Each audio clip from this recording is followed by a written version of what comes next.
Օրենսդիրները մեկ րոպե լռությամբ հարգում են Ղարաբաղի-ադրբեջանական սահմանին ադրբեջանական զինված ուժերի կողմից խոցված ուղղաթիռի 3 զինծառայողների հիշատակը։ Խորհրդարանը դատապարտում է Բաքվի հերթական սադրիչ գործողությունը, որն ուղղված է տարածաշրջանի փխրուն խաղաղությանն ու անվտանգությանը։ Այս տարվա օգոստոս ամսին տեղի ունեցած բացահայտ սադրիչ եւ ավանտյուրիստական ոտնձգություններից հետո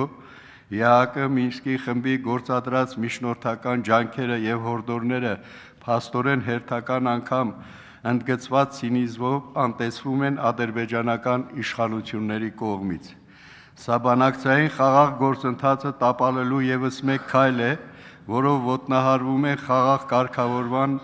վստահության ամրապնդման եւ հրադադարի ռեժիմի պահպանման շուրջ բոլոր պայմանավորվածությունները։ Գալուստ Սահակյանի խոսքով իրավիճակի սրման եւ ապակայունացման փորձերի ամբողջ պատասխանատվությունը կրում է Բաքվի իշխանությունը։ Նա ԵԱՀԿ Մինսկի խմբի համանախագահող երկրներին հերթական անգամ կոչ է անում դատապարտել եւ առավել հստակ ու հասցեական ներգործություն ունենալ Ադրբեջանի վրա, խաղաղ կարգավորման գործընթացի ձախողման փորձերը կանխելու նպատակով։ Ազգային ժողովի փոխնախագահը կատարվածը չափազանց վտանգավոր է համարում։ Նրա խոսքով թիկունքից անզեն ուղղաթիռ խփելը ցույց է տալիս Ադրբեջան պետության իրական դեմքը։ Դա ուղղված է ոչ միայն Ղարաբաղի զինված ուժերի եւ խաղաղ բնակչության դեմ, այլ առաջին հերթին բանակցային խաղաղ գործընթացը խոչընդոտելուն։ Սա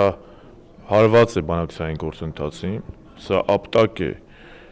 այն դրական տեղաշարժին, որը իրականացնում են Մինսկի խմբի համանախագահները եւ համանախագահ երկրները, եւ Ադրբեջանը սրանով եւս մեկ անգամ ցույց է տալիս, որ ինքը համամիտ չի խաղաղ կարգավորմանը,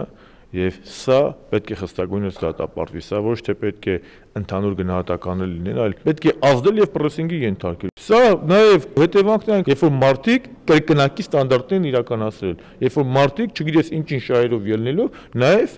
լռել են։ Ժառանգությունից Ռուբեն Հակոբյանի համար Ադրբեջանի գործողությունները անսպասելի չէին։ Նրա խոսքով սա հուլիս-օգոստոսյան գործողությունների շարունակությունն է։ Այն ժամանակ ի պատիվ մեր զինվորների, մեր բանակի մենք կարողացանք ճիշտ հակահարված տալ եւ Ադրբեջանը թողեց տասնյակ զոհեր իր դիվերսիոն գործողությունների հետևանքով